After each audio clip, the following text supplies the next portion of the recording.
او كالذي مر على قرية یا ایتا ندی لیدلی پشان داغ کس چی تیر شو پیو کلی باندی دا اوس اللہ بلا خبر بیانی دی کم اللہ دا خارکی چی زو سر مرگرتیا وکما نو سنگ ز داغ سر مرگرتیا لرم و ساتما او بدی که ردوم دی پا آگا چا باندی چی سوک دا پا دویم پر در پاسی دون منکر دی چی قیامت پر اللہ و منگ سنگ را پاسی نو پا دی واقعی که پا اوی بانی مرد دی او کالذی مر علی قریه یا پشان داغ کس چی تیرشه و پا یو کلی باندی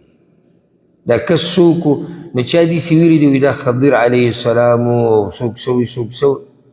مشهور دا دی چی دا عزیر علیه السلام عزیر علیه السلام دی دا بنی اسرائیل پا انبیاء که و نبیو او دا کم خار چی دی پی تیرشه و دی کم اختلاف تا چی دا کم خار دی واضح دا دا چی دا بیت المقدس دی او دا بختنصر باچا را لگی دل او دا خاری طول وران کڑیو طول خاری چی دی دلی وڑی کڑیو نو عزیر علیہ السلام پا دی طرف پانی تیرشه و اللہ دغی خار تذکیرہ کئی دا ایتون واضح دی دیر تفصیل تا بے ضرورت نہیں او کالذی مر علی قریہ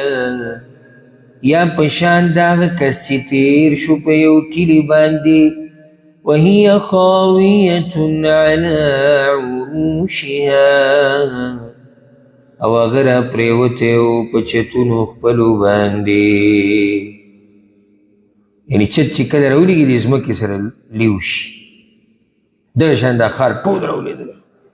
قالو یاگا أنا يحيي هذه الله بعد موتها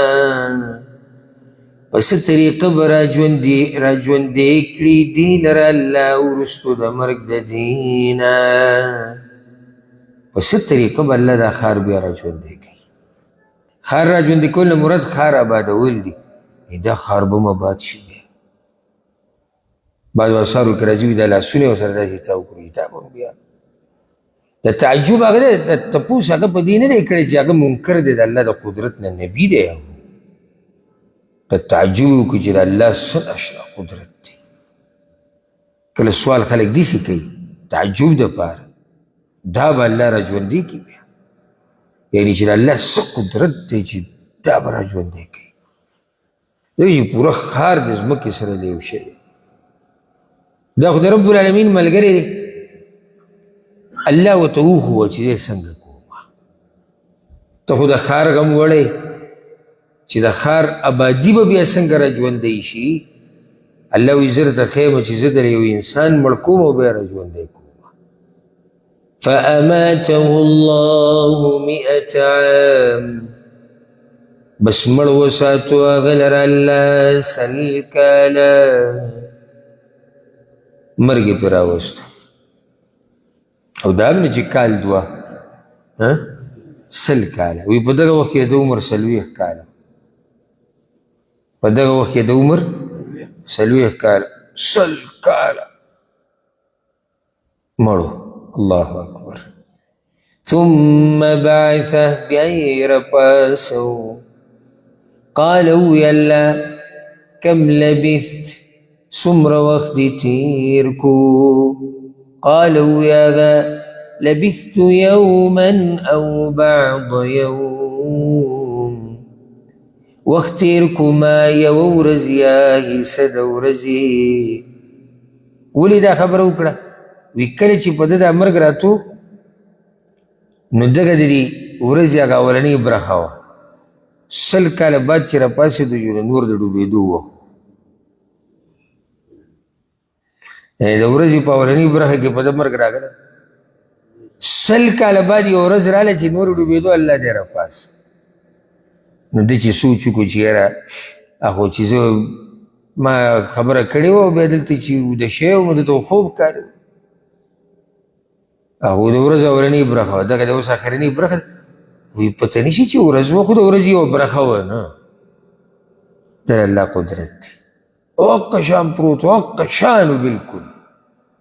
دا الله خوا چې زه مړي را ژوندي کوم او ما تاسو دا خبره ذکر کړې چې سوره بقره کې الله په دې باندې حسي دلایل راوړي دي چې مړي الله څنګه را ژوندي کوي یو دلیل پکې دا دی دې چې راپاسېږي د عمر 40 کاله یعنې عمر یې په ځي ولاړو ویښته د ګیرې او د سر هم قشان ځوانۍ کې پروت قال الله ورته ووی بل لبثت 100 عام بلکې تا وخت تېر کړی دی 100 کاله ته 100 کاله مړ وې ته څه نه څه خبرې دا د رب قدرت دی فانظر إلى طعامك وشرابك نو ګوره خوراک خپل او څښاک خپل ته لم يتسنه چې نه دی خراب شوی د ده سره انځر و پی ورسره و داسې څه خوراک ورسره و هغه حق شان پراته و 100 کاله بعد د هغه انځر د هغه پی یا چې څه ورسره و خوراک حق شان پروت دی ښه تازه خراب شوی د سره نه وانظر إلى حمارك او ګوره دی خپل خر ته زه سره خر و هغه خر ته چې وکتو هغه زری زری شی و خاورې شی او سوال د دې نه ډوډۍ ولې نه خرابېده دا ورته الله خوا چې هغه کم مخلوق چې سړي ته امید دی چې څه وخته پورې خو به دی وي هغه ځکه دی خاورې شوی دی او هغه کم مخلوق چې سړی وایي چې دا خو د یو څو منټو خبره ده هغه 100 کاله بعد عمر وپروت دی چې الله یې ساتي داسې یې ساتي ولنجعلك آیة للناس او د دې دپاره چې موږ وګرځو تا نښه د خلکو دپاره نښه د قدرت به دې وګرځو نو خلک به بیا دا نښه رایادوي او د الله قدرت به بیانوي وانظر إلى العظام او ګوره ډوکو ته کیف ننشزها چې څنګه خوځو دغه ډوکي ثم نكسوها لحما بیا اګوندو موږ هغې ته غوښه فلما تبین له نو هر کله چې ښه ښکاره شو دته هر څه قال وی أعلم أن الله على كل شيء قدير زه پوهېږم چې یقینا الله په هر څه باندې قدرت لرونکی دی دا مخامخ د ده د سترګو مخکې دا کار وشو